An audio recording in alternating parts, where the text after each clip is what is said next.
Juste vous demander un peu de silence, moteur et action. Vas-y, enlève tes chaussures là, t'as pas l'air assez misquine. Vas-y, demande de l'argent aux Européens là, demande. C'est bon, on a tout, c'est dans la boîte. Allez, prends ton sous-sous maintenant et dégage. Mise en scène, effets spéciaux, détonation, tout y est, on se croirait presque à Hollywood, sauf qu'on est à Gaza. Welcome to Gazawood, my friends. Et je pourrais pas vous parler de Pallywood sans vous parler de son Steven Spielberg local. Directeur, réalisateur, acteur, radiologue, chanteur, you name it. Je vous présente un des propagandistes les plus connus du Hamas, monsieur Saleh Al-Jafaraoui, a.k.a. Mr. Fafo. Et voilà un de ses films par exemple qui avait beaucoup fait rire les chaînes de TV dans le monde. Oh, with fake blood on his hands. It's this guy right here. Un missile qui perfore le toit mais ne fait aucun autre dégât. Un ambulancier qui a l'air de trouver ça quand même vachement drôle ce qui est en train de se passer. Et puis une grand-mère qui attend sagement sur son banc jusqu'au moment où la caméra se tourne vers elle et qui là commence à hurler comme une hystérie. Bon, vous l'aurez compris, c'est un film. Pas seulement un film, un mauvais film. Et des acteurs comme Fafo et des mises en scène comme celle-là, il y en a des milliers et des milliers. Regardez celle-ci qui parle d'elle-même, je pense. Pas besoin de la debunk. C'est assez évident qu'on nous prend pour des cons. Ou alors cet enfant qui est mort 3 fois à 3 endroits différents et qui est même à un moment miraculeusement revenu à la vie pour se gratter. Bah quoi, ça lui gratte, non, laissez-le tranquille. On a ce monsieur ici qui a déjà déterré les ossements de sa famille 4 fois, et vous serez ravis de savoir que maintenant, grâce à l'intelligence artificielle, on a atteint un nouveau level dans le ridicule. On a maintenant les filtres IA pour simuler des fausses blessures.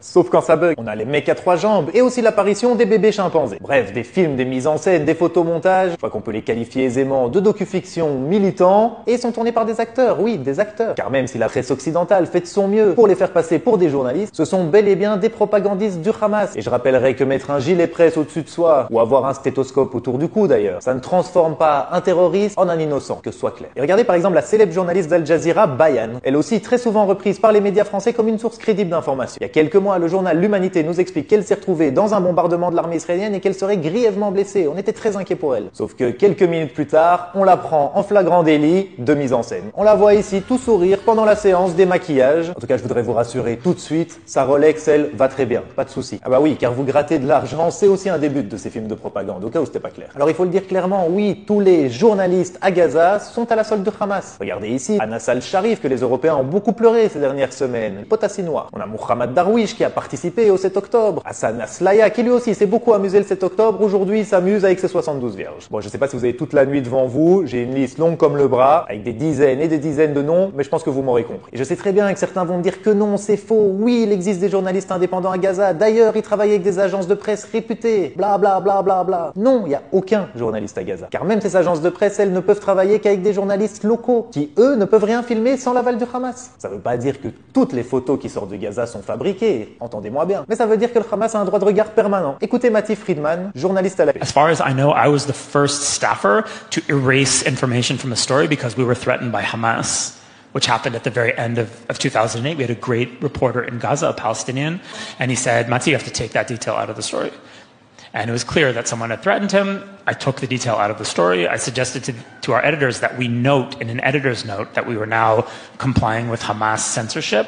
I was overruled, and from that point in time, the AP, like all of its sister organizations, collaborates with Hamas censorship in Gaza. Et apparemment en Europe, depuis le 7 octobre, on a décidé que le Hamas était une source très crédible d'informations. Et ce cycle se répète inlassablement. Une vidéo plus que douteuse lancée par le Hamas, les médias ici la reprennent directement sans aucune vérification, mais non, pourquoi on s'embêterait avec ça? Et puis quand c'est démenti, soit de silence, soit de petits communiqués discrets, vous savez, en pied de page. Et j'ai un bon exemple, prenons la vidéo de cette fillette star de Pallywood, actrice très connue car elle vend bien en Europe avec ses beaux yeux bleus. Elle raconte à un journaliste d'Al Jazeera que sa petite sœur s'est fait renverser par une voiture et qu'elle l'a portée sur son dos pendant 2 kilomètres en plein cagnard. Après la diffusion de cette vidéo, on s'est pris une double honte ici en Europe. Parce que non seulement tous les médias ont repris cette vidéo, elle a fait pleurer dans les chaumières du monde entier. Mais certains, comme France 24 par exemple, plutôt que de s'excuser, ce qui aurait été la bonne chose à faire, non, eux ont tenté de debunk le debunk, champion. Sauf que pas de bol pour eux, on a reçu d'autres vidéos par la suite. Par exemple celle-ci, on les voit encaisser leur petit salaire auprès d'un autre acteur très connu de Pallywood. Et après on a eu une vidéo encore meilleure. C'est celle des images de la répétition. Et oui, la répète avec un journaliste très réputé de Gaza, qui a par ailleurs lui-même avoué après que c'était une mise en scène. Et d'ailleurs, il a supprimé la vidéo de ses réseaux sociaux. Vous savez qui a pas supprimé la vidéo? Tous les médias occidentaux. Ils ont pas supprimé, ils ont pas émis de rétractation, ils se sont pas excusés. Et en attendant, la vidéo a fait le tour du monde. En attendant, le mal est fait. Alors je voudrais quand même rappeler aux journalistes que votre job, c'est de vérifier une info avant de la publier peut-être. Et pas de publier des fakes à longueur de journée et puis de venir s'excuser. Non. Votre job, c'est si quelqu'un vous dit qu'il fait beau dehors et que quelqu'un d'autre vous dit qu'il pleut, c'est d'ouvrir la fenêtre et de nous dire ce qui se passe. Soit, je crois qu'il va être temps pour moi d'essayer de conclure, car que les choses soient claires. Je ne fais pas de sophisme en disant que parce que des fakes existent à Gaza, il n'y a pas une situation humanitaire catastrophique sur place. Je ne minimise pas la souffrance qui est réelle à Gaza, elle est indéniable. Et c'est exactement ça qui est incompréhensible. C'est qu'avec la situation catastrophique qui est à Gaza aujourd'hui, pourquoi est-ce qu'ils ont besoin d'inventer des fakes? Pourquoi faire tant d'efforts alors que la misère réelle, elle ne manque pas? Pourquoi? Eh bien, je vais vous dire, c'est parce que ça fait longtemps, et en réalité depuis l'affaire Al-Dura dans les années 2000, que les Palestiniens ont compris à quel point c'était facile de vous manipuler avec des images. Ils ont compris qu'elles voyageaient loin et vite, qu'elles servaient de munitions à tous ceux qui n'attendent qu'une excuse pour pouvoir vomir leur haine de juifs. Et surtout, ils ont compris qu'avec une image bien placée, les Européens pouvaient prendre des décisions radicales. Et sans ces fausses vidéos, vous verriez la réalité de Gaza aujourd'hui. Et ce qui est à Gaza aujourd'hui, c'est une guerre. Vous verriez qu'il y a une guerre à Gaza, comme il y en a des dizaines d'autres dans le monde à l'heure où je vous parle. Vous verriez une guerre qui fait des morts civiles, comme toutes les guerres depuis le début de l'histoire de l'humanité. Pas un génocide, une guerre, pas une famine, mais une crise humanitaire. Car c'est ça que vivent les Gazaouis aujourd'hui, c'est l'enfer de la guerre. Guerre que le Hamas a déclenchée, guerre que le Hamas pourrait arrêter à tout moment en libérant les otages et en déposant les armes. Car dites-vous bien que le 7 octobre, quand il attaque le Hamas, il n'a aucune stratégie militaire. Il sait qu'il ne gagnera pas par la force. Sa seule stratégie, c'est inonder l'Occident de toutes ces images pour que vous mettiez la pression à Israël. Or, s'il vous avait montré les vraies images, des images dures mais pas scénarisées, elles n'auraient jamais suffi à vous faire descendre dans la rue. Elles n'auraient jamais suffi à pousser vos dirigeants à prendre des décisions complètement insensées comme, je sais pas moi, par exemple, reconnaître un État palestinien après le 7 octobre. Bref, au fond, la seule arme du Hamas, ce sont ces vidéos de propagande. Et ces seules munitions, c'est vous et votre culpabilité. Et si le réel suffisait, il n'aurait pas besoin de le jouer.